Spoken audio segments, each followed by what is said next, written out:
নমস্কার বন্ধুরা, এখন তো 11:30 বাজে। আমাদের ঠাকুরমশাই আসার সময় হয়ে গেছে। আমি সব জোগাড় করে নিয়েছি। এদিকে মায়ের ভোগ নিয়ে এসেছি, এই সব এদিকে ধূপ প্রদীপ সব জোগাড় করে রেখেছি। এখন বাগানো হয়ে গেছে, আমার সব রেডি। মায়ের গুছিয়ে নিয়েছি আমি নিজে। ঠাকুরমশাই আমার পছন্দ হয় না ভালো করে ঠিকঠাক যেমন তেমন করে এসে মাকে মানে হোমনমা করে ছেড়ে দেয় বলে আমি কোনো রকম ভালো করে গুছিয়ে নিলাম মাকে। আমি নিজের হাতে আমার মাকে সাজিয়ে নিলাম, সব গুছিয়ে নিলাম। এদিকে ফুল সাজিয়ে নিলাম, মায়ের ঘরটা সাজিয়ে দিলাম, আম পাতা বেলপাতা সব গুছিয়ে দিলাম।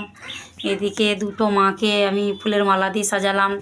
এবার ঠাকুরমশাই আসবে, শুধু ঠাকুরমশাই যেটুকু কর্তব্য সেইটুকু করবে তাড়াতাড়ি করে। এত আমি নিজে মায়ের ভক্তিতে যতটা পুজো দিতে চাই, ঠাকুরমশাই তো ততটা দিবে না।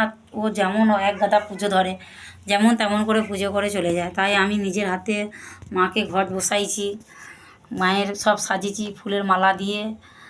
তো বন্ধুরা, এবারে ঠাকুরমশাই যেটা সে ওর কর্তব্য যেটা করা সেটা করবে।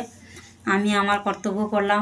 আমার মাকে আমি যতটা মনের শ্রদ্ধা ভক্তি দিয়ে যতটা আমি আমার মাকে যত্ন করে করে করবো, ঠাকুরমশাই তত করে করবেন। আমি ঠাকুরমশাই আশায় ওই জন্য থাকি না। আমি নিজে সব গুছিয়ে নিলাম, বাগিয়ে নিলাম, রেডি করে নিলাম। পদ্ম ফুলটা রেখেছি, ঠাকুরমশাই আসবে, এসে ও আপনার পদ্ম ফুল দুটো ফুটোবে, মাকে দিবে দুজনকার মাথায়। আমার সব রেডি হয়ে গেছে। তা বন্ধুরা, আমি যতটুকু ভিডিও দিতে পেরেছি এইটুকু আমার মনে অনেক আনন্দ খুশি। আমার মাকে আমি কিভাবে পুজো করি। আমার ঘরে কালকে সারা রাত রান্না ছিল, রান্না করতে হয়েছে। তো বন্ধুরা, আমি তো লং ভিডিও ঠিকঠাক করে দিতে পারছি না। তো আমি যেইটুকু টাইম পেয়েছি, যেটুকু সময় পেয়েছি সেইটুকু আমি দিয়েছি। বন্ধুরা, ভালো লাগলে আমার ভিডিওটা লাইক করবেন, শেয়ার করবেন, পাশে থাকবেন। জয় মা মনসা সবাইকারই ভালো রাখুক, সুস্থ থাকুক। সবাই আমার ভিডিওটা দেখতে থাকবেন। পরের ভিডিও দেখা হচ্ছে ঠাকুরমশাই কীভাবে পুজো করতে আসে, পুজো করবে। আমি সেই ভিডিওটা আপনাদের পরের ভিডিওতে ছাড়বো, দেখতে থাকবেন। টাটা।